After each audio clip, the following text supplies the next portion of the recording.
Hi అండి, welcome back to my channel. మీరు చూస్తుంది హసీనా భాషా వ్లాగ్స్ 96. ఇవాళ వచ్చేసి వీడియో అంటే తెలుసా, మేము చిన్నప్పుడు తినేవాళ్ళం, మీకు గుర్తుందా? ఇదిగోండి, ఈ బొరుగులతో బొరుగులు వంటలు అయితే చేసేస్తున్నా.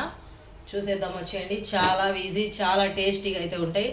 అప్పుడు ఒక ముద్ద బొరుగుల ముద్ద 2 రూపాయలు అని కొనుక్కొని తినేవాళ్ళం, గుర్తుందా మీకు? అది చేసుకోవడం చాలా ఈజీ. చూసేద్దాం వచ్చేయండి ఈ వీడియోలో. స్టవ్ అయితే ముట్టించేసాను, ప్యాన్ పెట్టేశాను. 3 ఇంగ్రీడియంట్స్తో ఈ బొరుగులు ముద్దలు చేసేసుకోవచ్చు. ఫస్ట్ ఆఫ్ ఆల్ వచ్చేసి బొరుగులు కొద్దిగా కరకరలాడేటట్టు ఫ్రై చేసేసుకోవాలి. కొద్దిగా వాటర్ అయితే ఉంది ఇందులో, కడాయిలో వాటర్ కొద్దిగా ఇంకిపోయాయి. ఇప్పుడైతే ఇవి వేసేస్తున్నా. బొరుగులు కొద్దిగా కరకరలాడేటట్టు ఫుల్ ఫ్లేమ్ పెట్టుకొని కొద్దిసేపు ఇలా చేసేయాలి. 2 కప్పులు బొరుగులు, ఇదిగోండి 1/2 కప్పు బెల్లం. 3 కప్పులు బొరుగులు అనుకోండి, ఒక దీని నిండా బెల్లం వేసుకోవచ్చు. మీరు ఏ కప్పుతో కొలుచుకుంటే ఆ కప్పు కొలత అన్నమాట. ఇదైతే కొద్దిగా కరకర అనేటట్టు కొద్దిగా ఫ్రై చేసేసుకోవాలి. ఈ ఫ్రై అయిపోయాక నెక్స్ట్ ప్రాసెస్ అయితే చూసేద్దాం. ఇలా లైట్గా ఫ్రై చేసేసాను. ఇలా బొరుగులు కొద్దిగా కరకర అనేటట్టుగా ఇదిగోండి, చూడండి ఇలా పొడి అయిపోయాయి. బొరుగులు ఫ్రై అయిపోయాయి కదా. ఇప్పుడు ఒక ప్యాన్ పెట్టాను, ఇందులో అయితే నెయ్యి వేస్తున్నా. ఫస్ట్ ఆఫ్ ఆల్ 1 స్పూన్ నెయ్యి వేసేసి ఇందులో బెల్లం అయితే వేసేద్దాం. ఇదిగోండి, నేను ఫస్ట్గా పగలగొట్టి పెట్టిన బెల్లం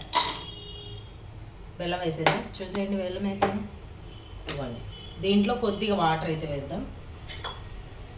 ఎక్కువ కాదు, లైట్గా చూడండి. 1/2 గ్లాస్ వాటర్ వేసాను. ఇప్పుడు ఇది ఇలా బాగా కరగబెట్టుకోవాలి. పాకం అయితే ఇలా రావాలి, చూడండి. ఇంకా కొద్దిగా రావాలి పాకం. ఇంకొద్దిగా వచ్చేసి ఆ బొరుగులు వేసేద్దాం. వేసేసి కలిపి మనకు కావాల్సిన సైజులో ముద్దలైతే చేసేసుకోవాలి.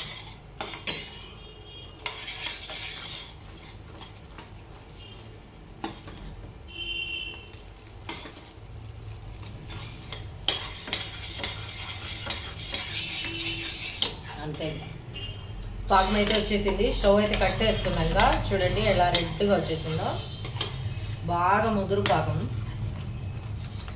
ఇందులో ఈ బొరుగులు వేసి కలిపేద్దాం. స్టవ్ అయితే కట్టేసుకోవాలి. ఫస్టే